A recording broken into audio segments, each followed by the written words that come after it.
VMC દ્વારા વર્ષ 2025-26ની વેરા વળતર યોજના 1 મહિના માટે અમલમાં મૂકી હતી, જેનો આજે છેલ્લો દિવસ હતો। વડોદરા મ્યુનિસિપલ કોર્પોરેશન દ્વારા વર્ષ 2025-26 વેરા વળતર યોજના 1 મહિના માટે 23મી એપ્રિલથી 23મી મે સુધી અમલમાં મૂકી હતી, જેનો આજે છેલ્લો દિવસ હતો।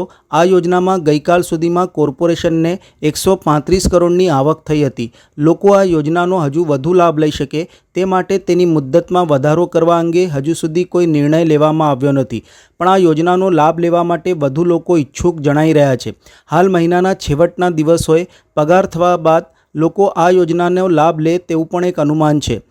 ત્યારે આ સંદર્ભે એએમસી સુરેશ તુવેરને પૂછાતા તેમણે જણાવ્યું હતું કે આ અંગે પ્રપોઝલ મૂક્યું છે, જો શક્ય હશે તો તારીખ લંબાવાશે। આ યોજનામાં રહેણાંક મિલકતો એડવાન્સ વેરો ભરવા બદલ 10% અને કોમર્શિયલ મિલકતમાં 5% વળતર અપાયું છે। ઘણા કરદાતાઓએ ઓનલાઈન વેરો ભરપાઈ કરીને રહેણાંક અને કોમર્શિયલમાં 1% વધુ વળતરનો લાભ લીધો છે। મિલકત વેરાના અગાઉના વર્ષોના પાછલા બાકી રકમ એકસાથે ભરપાઈ કરે તો તેમાં પણ વળતર આપવામાં આવ્યું છે। વળતર મિલકત વેરાની રકમ પૈકી સામાન્ય કર, પાણી કર, કંજરવંશી અને સુવેજના ટેક્સની રકમ પર અપાયું છે। શિક્ષણ ઉપકર, સફાઈ ચાર્જ અને એન્વાયરમેન્ટ ઇમ્પ્રુવમેન્ટ ચાર્જ પર વળતર અપાયું નથી। શહેરના અંદાજે 8.40 લાખ કરદાતાઓ છે। વર્ષ 2025-26માં વેરાની આવકનો ટાર્ગેટ 807 કરોડનો મૂકવામાં આવ્યો છે, જે સંદર્ભે assistant municipal commissioner revenue Suresh તુવેર દ્વારા વિસ્તૃત માહિતી આપી હતી।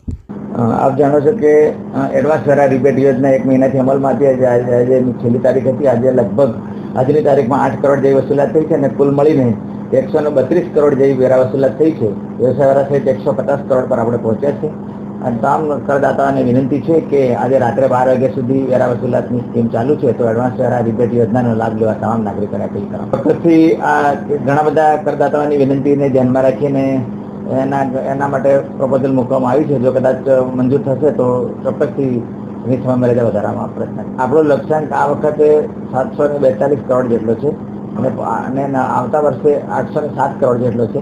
તેને પહોંચી વળવા માટે આ એડવાન્સ વેરા રિબેટ યોજના આના એડવાન્સ વેરા રિબેટ યોજનામાં ટાર્ગેટ નથી હોતો, પણ જે કરદાતાઓ જે એડવાન્સમાં વેરા બિલ આપતા પહેલા ઇસ્યુ કરવામાં આવે છે, જે ભરે ત્યારે આકર્ષક વેરા વળતર યોજના અમલમાં મૂકવામાં આવી છે, તેનો તમામ કરદાતાઓને લાભ લેવા ખાસ